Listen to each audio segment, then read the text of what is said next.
we have Union Commerce and Industry Minister Suresh Prabhu ji. Sir, what are the challenges before your ministry as of now?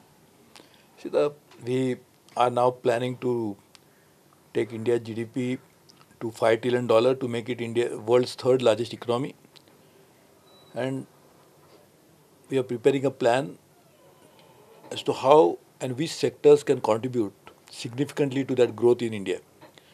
So one is obviously a target is to make $1 trillion of manufacturing in India. So Make in India will take that share of GDP to manufacturing to a higher level. Secondly, services sector should contribute to at least 65% of that $5 trillion. Would mean almost more than $3 trillion will come, 3.5 million $1 trillion will come from services. So we are preparing a program for services, and a big program will be launched in somewhere in May called Serve the World by India.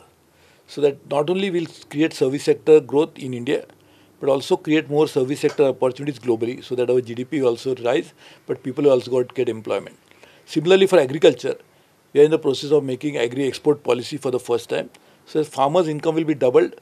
To double farmers' income, whenever there is a surplus production in India, they should be able to export it, so that falling prices as a result of increased production will not cut into the income, but actually will increase the income. So we are working on that. Also, we are preparing a strategy as to how can we take growth to a particular district. So district-wise plans are being prepared.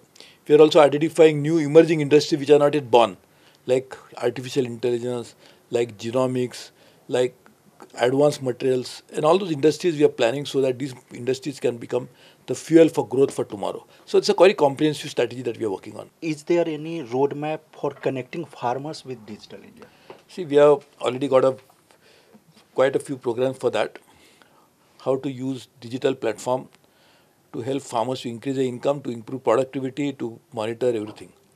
So one of that is to create a digital market so that farmers will be able to sell product from one district to another district, from one state to another state without any problem.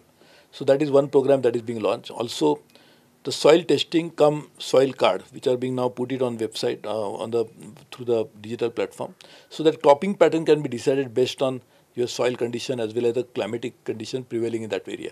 So a lot of programs are being launched for the farmers through digital platform, including giving them advice. So agri clinics will also offer them help through digital platform. So a lot of ideas are being implemented through digital platform. Sir, in the e-commerce sector, we usually see that foreigner players are ruling India. What do you expect from the Indian players? No, so e-commerce is a very important development. We are encouraging that. In fact, my ministry, we are planning to create a portal for all the artisans in the country. They'll be able to market their products through the digital platform. We're also working on initiatives so that startups will get connected to the virtual world by creating a virtual marketplace through this platform. So a lot of programs are being planned for all, and a digital revolution which will going to help us tremendously. This will bridge not only the rural-urban divide, but which will bridge the rich-poor divide. Technology will be the great leveler, and therefore we are trying to work on that, and I think this will be a transformative step.